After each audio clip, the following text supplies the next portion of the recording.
What's up, everybody? Stoner Jesus here from the Stoner Jesus Show. Of course, you can go find the Stoner Jesus Show podcast on stonerjesus.net. We're also on iHeartRadio, iTunes, Stitcher, Spreaker, all those places. Go catch up with the podcast. There's also a weed news page on stonerjesus.net where you can find other weed news videos like this one all in one place so you can easily share them and like them. And all that stuff. Please, if you would, if you want to help us spread the word about cannabis, like this video, share, subscribe to notifications, whatever. Whatever it is you need to do, however Facebook works, please go do that. Weed news story today comes from Reason.com. A story many of you have heard. It's the story of Christine Kirk. 2 years ago, allegedly, authorities alleged, her husband ate a marijuana edible. He freaked out, ended up killing her, shot her in the head, and they say the marijuana edible made him kill her. A little bit from the story. The family of a Denver woman whose husband killed her after eating marijuana-infused taffy has sued the manufacturer who made the candy and the retailer who sold it. According to the Denver Post, the case appears to be the country's first wrongful death lawsuit against the recreational marijuana industry, and it surely won't be the last. Any lawsuit that blames marijuana for murder faces steep obstacles because causation is virtually impossible to prove when a cannabis customer does something that cannabis consumers almost never do. We'll get to that in a minute. The almost never do. We'll get to it in a minute, like I said. Christine Kirk, 44-year-old mother of three, died on April 14, 2014 after her husband Richard shot her in the head. He had been behaving oddly, jumping in and out of windows. I don't know what that means. And raving about the end of the world after eating a few bites of a Karma Candy Orange Ginger Taffy he bought that evening at Nutritional Elements, a marijuana store on South Colorado Boulevard in Denver. The lawsuit, which was filed by Christine's parents and sister on behalf of her three sons, argues that Nutritional Elements and Gaia's Garden, which made the candy, failed to adequately warn Richard about the hazards of consuming too much. First of all, yeah, you can eat too much of a marijuana edible, especially if you're not used to it. Don't eat a bunch. Eat a little bit and just sit your ass down and wait. Go fucking run around doing stupid shit. Just wait. Calm down. You're not going anywhere. Anyway. Dawn's in the chat room. What up? Not the chat room, the comments, whatever. It's a fucking chat room. It's a Facebook chat room. Like I said, like, share this video, all that stuff. Help us spread the word about cannabis. And go check out the weed news page on stonerjesus.net. Check out the show as well. Of course, we're going live tonight, as we usually do. Monday and Wednesday and Friday nights, 8 p.m. Eastern Time on CannabisRadio.com. So, this guy eats this taffy. Supposedly, he freaks out, jumping in and out of windows. I don't know if they're open or closed. The story doesn't say. He's freaking out. And that's possible. You can freak out if you get really, really high, eat too much of a marijuana edible. It may affect you weird. It's not something you're used to. You may get anxious. You may freak out some. All I can say to you is you're not going to die. Calm the fuck down. But supposedly this guy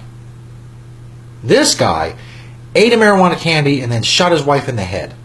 The story goes on to talk about the Nutritional Elements, the place that sold it, said that they did warn him about the potency of the marijuana edible. So they're denying those charges. The lawsuit nevertheless argues that Nutritional Elements and Gaia Gardens had a duty to warn Kirk that too much THC can trigger paranoia, hallucinations, and psychosis. It says the defendants negligently, recklessly, and purposefully concealed vital dosage and labeling information from their actual and prospective purchasers, including Kirk, in order to make a profit. First of all, that makes no sense. If you're selling edibles, the main selling point is, this shit's going to fuck you up, son. No, let me say, oh, well, those edibles are really strong. I don't think I want any of that stuff. Can you give me the really weak weed? I want the Mexican fucking brick shit that they launch over the border with catapults. No, they're not going to tell you. They're not going to say that they're not going to hide that information. This is a great edible. It's fucking great. They're not going to hide that information from someone. That's not going to help them make a profit if people think their edibles are weak. Anyway, I digress. At the time of Kirk's purchase, edible manufacturers were required either to list the THC content on each product on the package or indicate that the product had not been tested, and there are new regulations about this. But the point of this video, and please feel free to comment in the comments section, have you ever known this to happen? A lot of you out there, you've tried edibles, your friends have tried edibles for years and years and years, very strong edibles. Everybody has tried edibles. They love them. Millions and millions, tens of millions of people have tried edibles. Have you ever heard of someone killing someone else because of an edible? They ate an edible, they freaked out, they killed somebody. If there's a new story, please link it in the comments. If you know of a story, please tell in the comments, whatever you want to do. Please, comment and tell me if this has ever happened before. Earlier I mentioned they say this, it's hard to prove because it's something that almost never happens.